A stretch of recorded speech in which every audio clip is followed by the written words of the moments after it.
This is Earl the Magmar. Say hi, Earl. He is single-handedly responsible for getting transfer moves banned from competitive Pokemon. Earl here is special because of one thing. This move, Follow Me. These days, this is nothing special. Follow Me is an egg move for Magmar in Scarlet and Violet. But until 2022, Magmar could only get this move from Pokemon XD, Gale of Darkness. In Pokemon, we call this a transfer move. It's a move a Pokemon can only learn from past games. And in 2013, 2 players brought the XD exclusive Follow Me Magmar to the Pokemon World Championship. Wolf Click, who placed 25th, and Sejun Park, who placed 5th. This world was held for Pokemon Black 2 and White 2, and it allowed any Pokemon obtained from Gen 3, 4, or 5, except these, to be used in the competition. It was also the last to do this. You see, 3DS VGC banned transferred Pokemon from competition entirely, and the Switch games added mechanics that deleted these special moves from your precious past Pokepals. In my theory, it's all Magmar's fault. There are plenty of other notable examples of useful transfer moves across the generations, but this Magmar is in a league of its own. In order to get the team that he wanted, that he thought was best for the World Championship, Sejun had to buy a side series GameCube Pokemon game from 2005, which was released 8 years prior to this tournament. So what's the deal with this Magmar that Sejun ended up using, and how did he get it? You know, typically back then, we only have team pastes, which are just info dumps of a Pokemon's move choices, nature, etc. But in this specific case, we have the entire team that Sejun actually used in-game because he uploaded it to a popular website called PokeCheck. This website was sort of a fake read-only GTS where you could upload your Pokemon to show your collection and perform legality checks. It's down now, but we have saved screenshots of Sejun's team, and let's just say, the Magmar is a bit problematic. Here's his Magmar. Bold, with all perfect stats except for attack, which is 0, and caught in Pokemon XD. The Magmar listed here on PokeCheck is 100% absolutely hacked. There's actually 3 things wrong with it that give it away. Comment below what you think they are before I reveal them. Hacking this Magmar, rather than catching it legitimately, actually gives Sejun 2 advantages. The first is time. To see what I mean by this, I recently went out of my way to get this Magmar 100% legitimately, without hacking or glitching. Let's see how that looked, and why it might be a bit inefficient compared to just hacking a Pokemon in. The first thing you have to do is start up a new game of Pokemon XD and play through the entire game to get to the final area, which is where Magmar is. Wait. Why can't I just catch any old Magmar? Are there no random encounters? Well, in Pokemon XD, all of the Pokemon with special moves are one-time encounters that you are stealing from enemy trainers who are treating them badly. Think of this like legendaries from the main series games, like Rayquaza and Emerald. Once a Pokemon is caught, you cannot find it again. And Magmar is a mandatory encounter, so you can't skip it. So if you've beaten XD, Magmar is gone. So I would say it's likely almost anyone who owns XD will have to spend the time to replay the game, which took me 6 hours and 52 minutes. I'm no speedrunner, but it's the best that I could do. Now that I'm in front of Magmar, it's time to reset for it, right? Well, I'm going to put a few stipulations on the way I catch this thing. The first thing is that Sejun's Magmar is in a Pokeball, but I'm going to be using a Master Ball for it. This is because I think it's extremely inefficient to catch this thing in a Pokeball. Technically, it is more optimal to do it via Pokeball, because that way your opponent would not be able to tell if it's bred and has egg moves or if it's not. The trainer who I'll be stealing it from sends out Magmar 4th, so I have to KO 2 of his Ninetales, Houndoom, or Vileplume to get Magmar to show up. And even then, Magmar does not get added to my party unless I win the battle. So I have to finish the battle as well. This takes me around 4 minutes to do. Again, imagine if I was using a Pokeball every reset so the capture was not guaranteed. So how rare is this Magmar? And how long would it take me to soft reset for one? Well, I'm not kidding when I say there is one Magmar out of the 14.2 billion available spreads in Pokemon XD.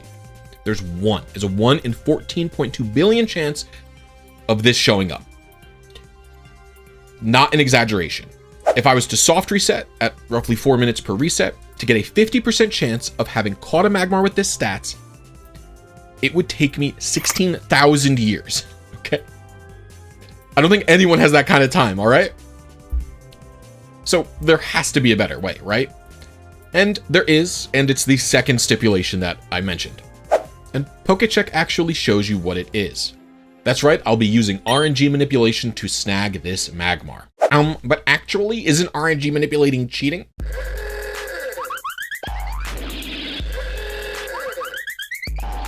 Well, no. Everything is done with just a GameCube and my hands. But on a computer, I do have tools that give me information. The information I'm looking for is the current random state of the game. Because computers can't produce truly random results, they have to fake it using algorithms. And if you know what those algorithms are, you can gain enough information to figure out what number you're currently on. In XD's case, I look at the random teams given to us via quick ultimate battles. And then this calculator can tell us what random number we're on. Think of this as no different than an IV calculator or a damage calculator. We're using information the game provides to find values that are typically hidden from the player. A Pokemon found via RNG manipulation is a normal Pokemon. The game always had the potential to generate it. We just use math to make sure that it did, rather than relying on chance. Once we find our current random number, we can see the nearest Magmar with the stats we'd want, and then try to get to it by taking specific actions that would move us closer to said Magmar. So how close are we?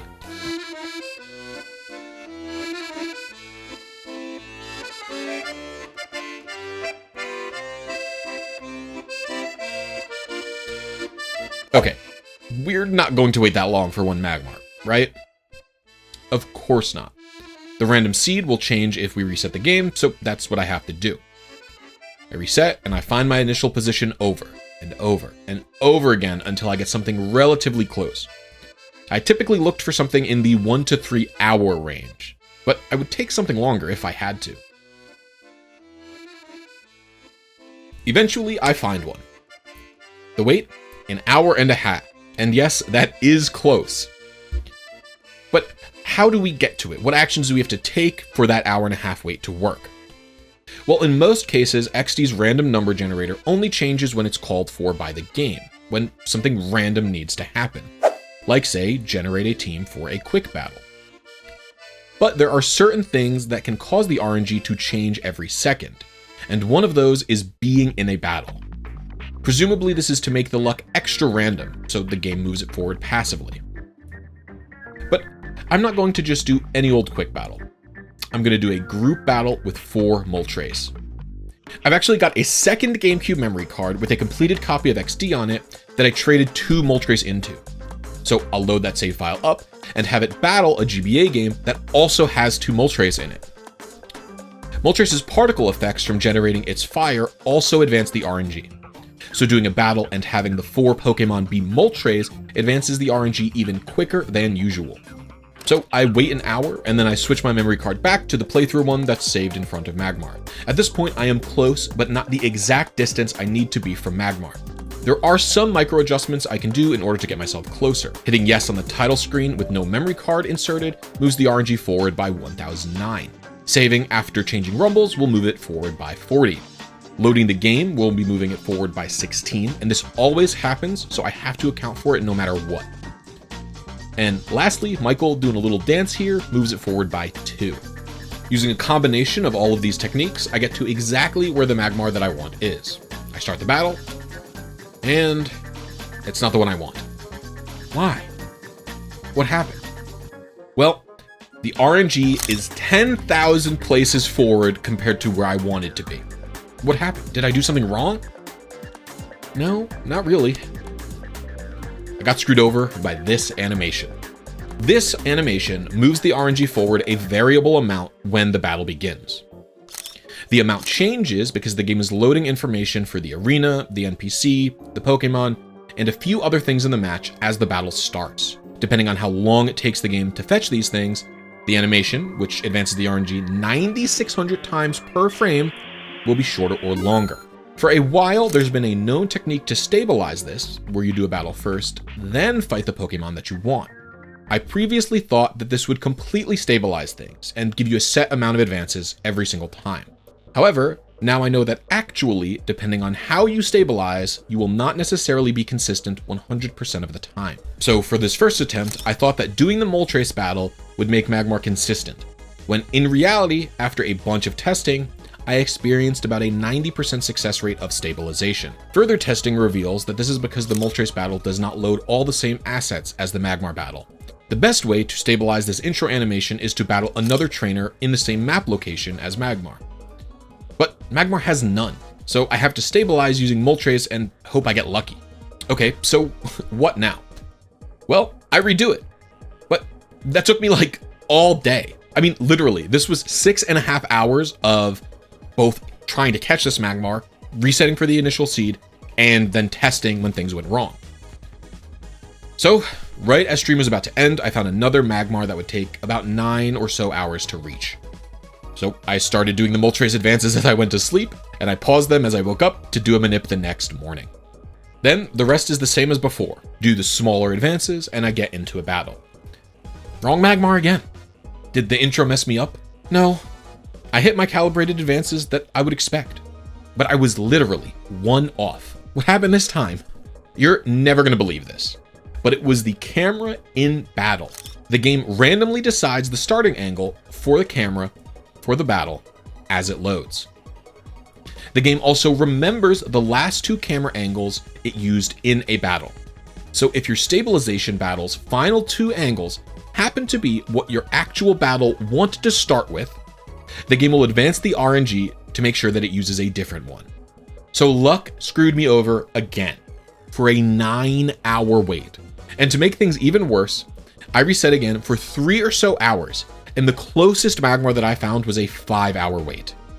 During the 5-hour wait, I was venting my frustration to Capital, a speedrunner and GameCube RNG tool dev, about what was happening to me and what was happening with this Magmar.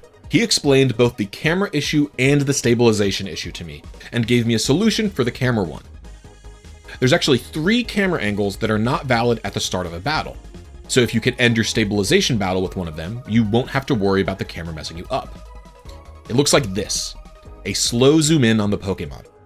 So I made sure to end my stabilization battle on one of those. After the Moltres battle, I just had to do a few more things to get close to the target Magmar. Take the memory card in and out a few times, do a couple of saves for the Rumble, and the finale was watching Michael wiggle 4 times. I ran up to the trainer, and after kind of an annoyingly long battle, I got the Magmar. Finally. And that only took me 25 hours and 26 minutes. Time to trade it out, right? No way. Not this time. Not this time. No, not this time. You see, in Pokemon XD, you cannot trade any Pokemon out of the Ore region until 2 conditions are met. 1, the shadow Pokemon you want to trade is purified, which Magmar is not. And 2, the game is complete.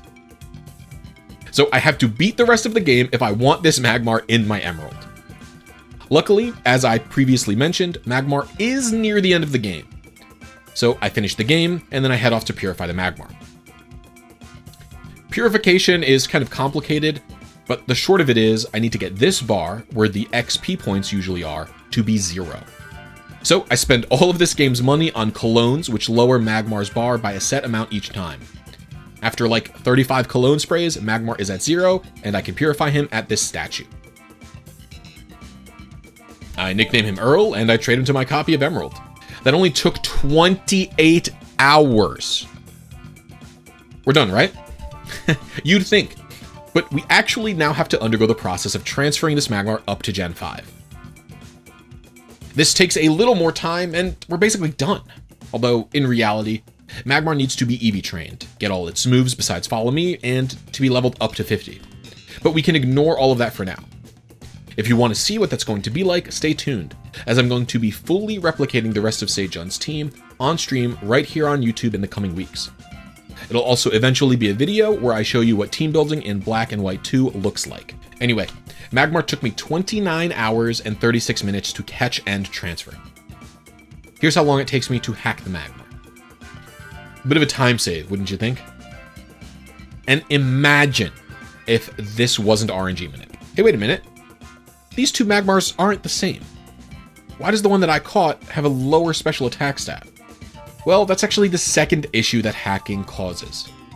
Sejun's Magmar is actually impossible to obtain. Ever. That's right. This Magmar's Ivy and Nature combination is illegal. and only on this Magmar. What? That exists? Illegal combos for natures and stats? Yep. In Gens 3 and 4, not every IV and nature combo is possible on Pokemon who are not hatched from an egg. Not only that, Magmar specifically has additional restrictions placed upon it because of that trainer's party order. Earlier, I mentioned that the trainer that has Magmar always sends his Pokemon out in a specific order. Ninetales, Houndoom, Vileplume, then Magmar. And that's actually the issue. The Vileplume is nature and gender locked, meaning that it can only be hardy and it can only be female. So the game re-rolls the RNG infinitely until it finds a Vileplume that matches these parameters. Magmar, on the other hand, has no such restrictions, so it can be generated immediately after Vileplume is done. This means that the only available IV and nature combos for Magmar are ones that directly follow a female hardy Pokemon, heavily limiting what stats you can get on it. On screen are the 4 best stat spreads for Magmar and XD, and I was resetting for all 4. I didn't really care which one I got. Although I think the one that I got might be the worst of the bunch, it's hard to tell.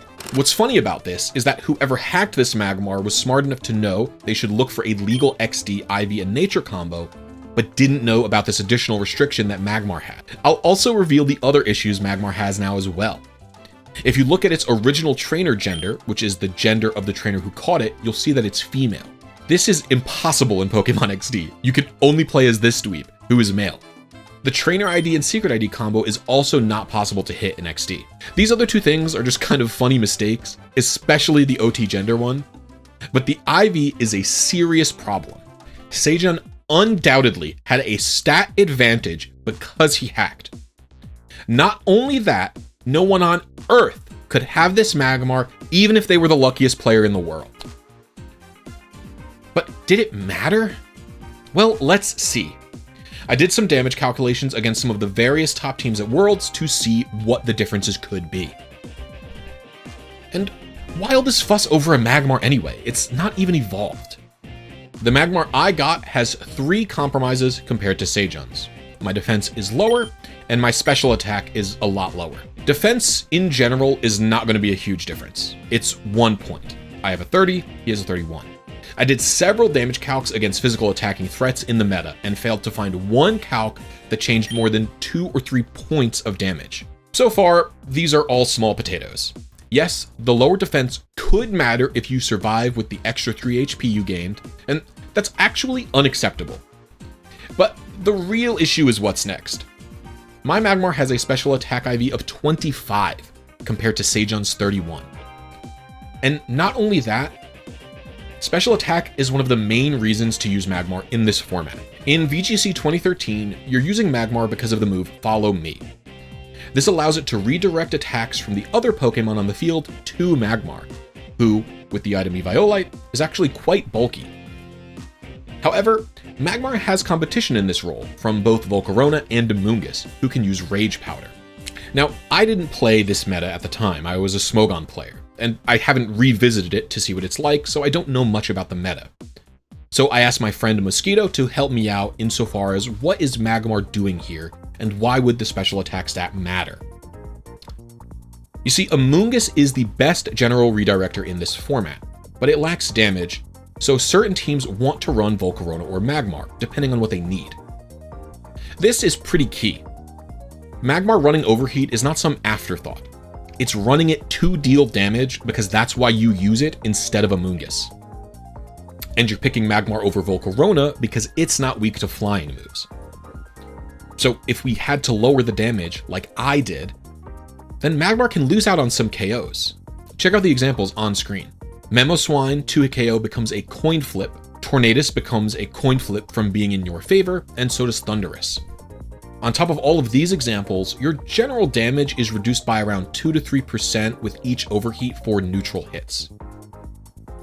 Now sure, you could go with a Magmar that has higher special attack, but then you have to give up points in another stat to do so. In fact, in order to get a special attack IV of above 25, you have to lower speed to 29 or 30. Sejun actually put 4 points in speed, and I think that's so Magmar could outspeed max speed Adamant Tyranitar. so you would have to reduce EVs elsewhere if you lowered your speed IVs to make up the difference and keep the same speed stat. For me, this is the biggest red flag.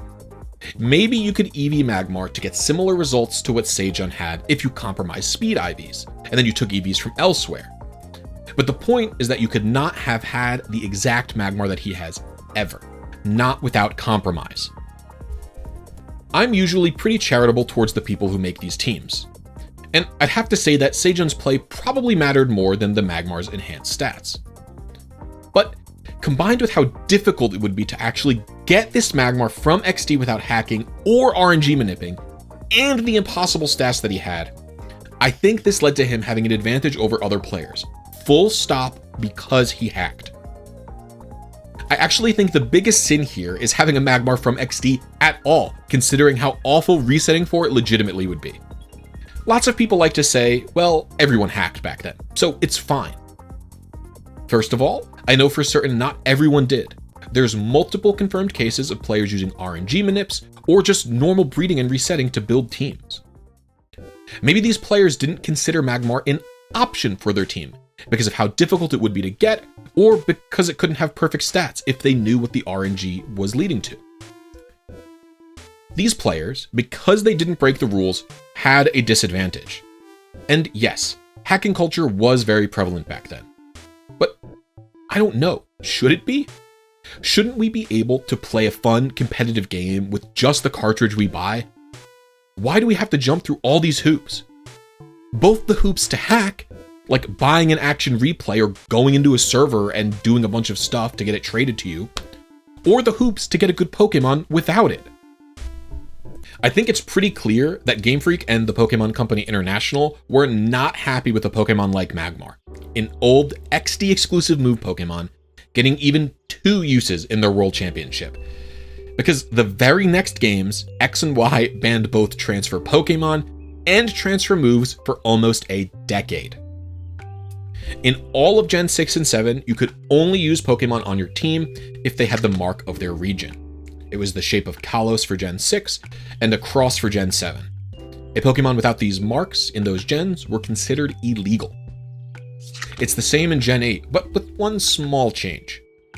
A Pokemon would typically need the Galar mark to compete, but they added a feature in the Isle of Armor update that would make a Pokemon battle ready for online and tournament play. All this does is wipe a Pokemon's moveset to their default Gen 8 level up moveset, and they can't relearn any exclusive moves they previously had. And the final nail in the coffin was Scarlet and Violet, where this battle-ready mark moveset clearing happens immediately upon transfer into the games from Pokemon Home. And it makes sense, I guess. They want to make sure they can permanently remove a strategy or a problematic Pokemon to balance the games. Or does it make sense? I'm actually kind of peeved about this change. Gen 6, 7, and 8 had it totally right. Official competitions were balanced because Game Freak had complete control of the movesets of Pokemons natively catchable in those games. But if you wanted to do a casual battle or an alternative metagame like Smogon to use Wish Blisy, Softball Clefable, Follow Me Magmar, Teleport Slowbro, you totally could. And yes, there are positives even for the Smogon metagames. Removing Toxic from every Pokemon and removing Scald from every water type was undeniably a good thing. But it removed some fun and valuable moves and strategies from the game, so it's a bit of a lateral move. I don't know, there was something enjoyable about breeding a Clefable in Gen 3 and using it all the way in Gen 7 for me. Maybe that only affects me. In general, it seems a waste to throw out transfer moves like this. But if I had to guess, they want to make allowing old Pokemon into VGC and competitions easy and smooth for the average player who just wants to transfer in their favorite guys and go online in battle. Now, you don't even have to talk to a trainer to legalize your Pokemon. Anything that can be sent into the game is good to go for online play.